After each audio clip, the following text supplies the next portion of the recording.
안녕하세요. 예, 반갑습니다. 중년파파의 중년입니다. 완산교회를 섬기는 유병근 목사입니다. 제가 너무 사랑하고 존중하는 우리 유병근 목사님과 함께 또 이 풍성한 시간을 준비하려고 합니다. 오늘 톡톡한 말씀, 오늘의 말씀은 사도행전 1장 3절에서 5절 말씀입니다. 1장 3절에서 5절 말씀 제가 봉독하겠습니다. 그가 고난받으신 후에 또한 그들에게 확실한 많은 증거로 친히 살아계심을 나타내사 40일 동안 그들에게 보이시며 하나님 나라의 일을 말씀하시니라.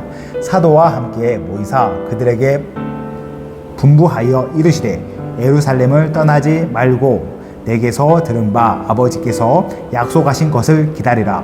요한은 물로 세례를 베풀었으나 너희는 몇 날이 못되어 성령으로 세례를 받으리라 하셨느니라. 아멘. 떠나지 말고 기다리라 라는 말씀으로 오늘 사랑하는 목사님께서 말씀을 소개해 주시겠습니다. 예, 예수님께서 그 십자가에 죽으시고 부활하시고 바로 승천하지 않았잖아요. 네. 며칠 동안 계셨죠? 한 40일 정도. 그렇죠. 40일 동안 지상에 계시면서 예수님이 제자들에게 뭘 했을까요? 예수님께서 제자들을 내가 다시 나타나신 증거를 보이신 것 같아요. 예, 다시 찾아오시고 만나주시고 회복시켜 주시는. 물론 이제 그 도마에게 그 상처 자국을 보여주기도 하고 네. 그런 일도 있었지만 그 40일 동안 예수님이 아주 집중적으로 했던 일이 뭐냐면은 하나님 나라에 대한 일을 말씀해 주신 것이었어요. 예수님은 처음에 공생이 시작할 때도 하나님 나라를 선포하면서 시작했고 예수님 마지막에도 하나님 나라를 선포했어요. 아멘. 하나님은 처음과 마지막까지 하나님 나라에 대해서 말씀을 하신 거예요. 아멘. 근데 교회된 우리도 바로 그 하나님 나라의 에이전트로 부르심을 받았거든요. 그래서 교회를 통해서 하나님은 하나님 나라가 이루어지기를 원하세요. 아멘.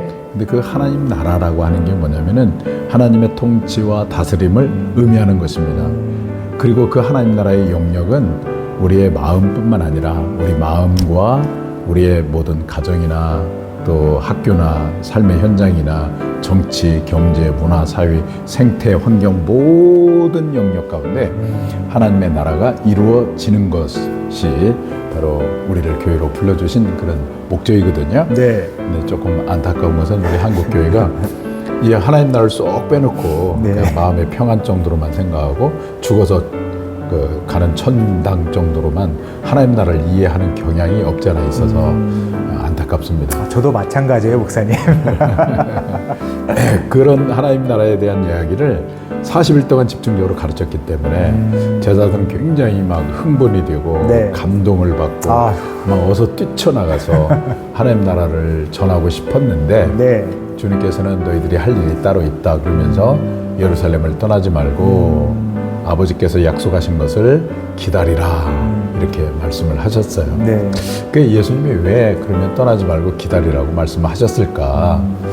첫째는 그 실패의 감정이 있거든요. 제자들 마음속에. 실패의 감정이요. 그 실패의 감정을 씻지 아니하고 떠나버리면 이제 이 제자들 통해서 정말 복음을 증거해서 하나님의 거룩한 나라를 이 땅에 이루어 가야 되는데 그러한 일을 결코 해낼 수가 없어요. 우리 마음속에 패배감, 정죄감, 열등감이 있으면은 그 하나님의 그 귀한 일을 할 수가 없거든요.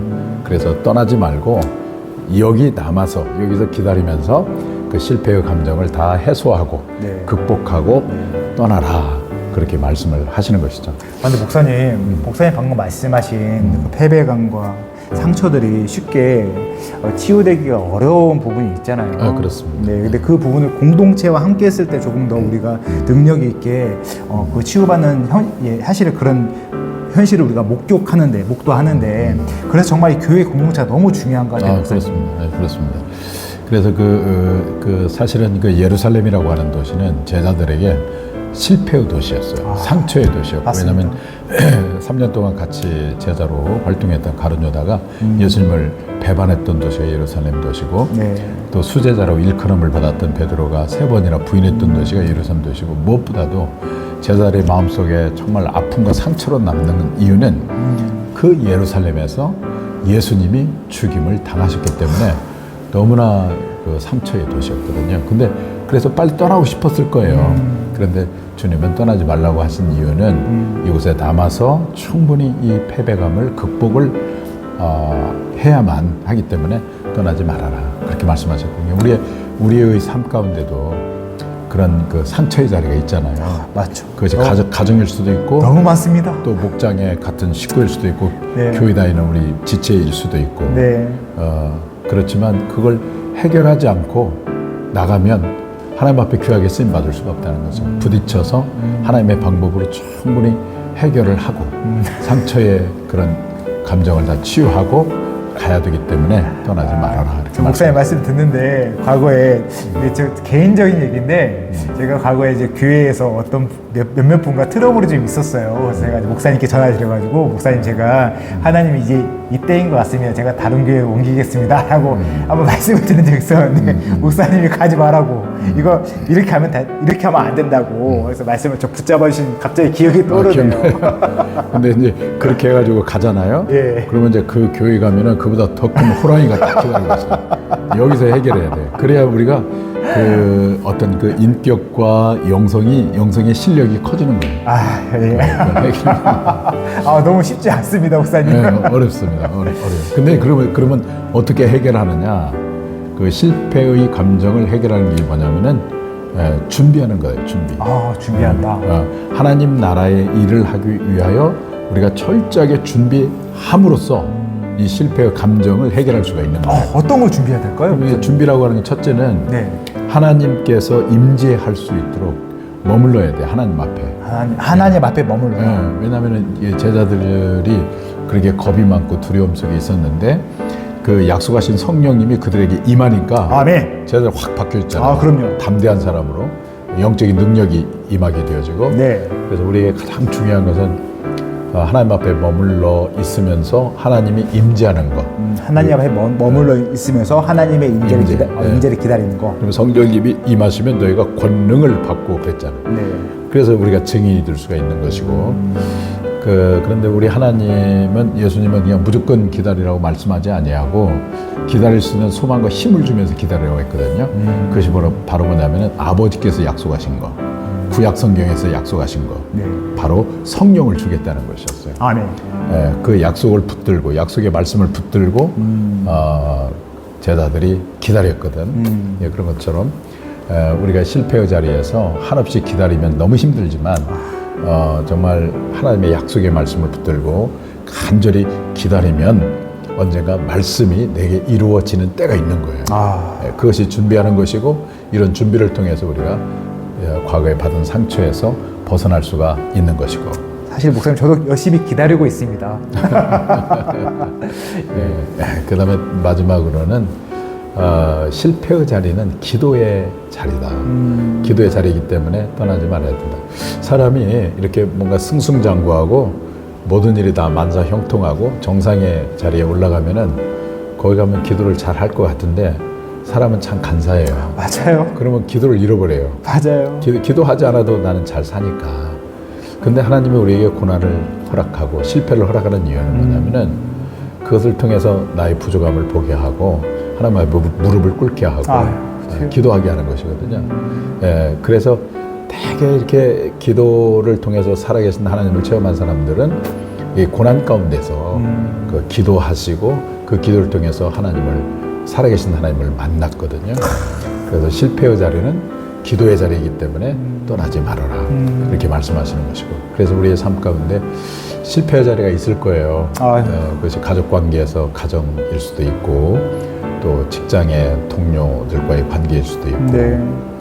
또 뭐 우리 공동체 안에 교우들 교회는 제가 언젠가 설교할 때 병원이라고 말한 것처럼 맞습니다. 의인들만 있는 것이 아니고 천사들만 있는 것이 아니고 나 같은 사람만 있는 것이 아니라 전혀 나와 다른 사람들 문화와 생각과 성격과 신앙의 색깔과 경험이 다 다른 사람들끼리 있다 보니까 이런 사람들끼리 부딪히면서 좋은 점도 있지만 상처를 주고받거든요. 네, 맞습니다.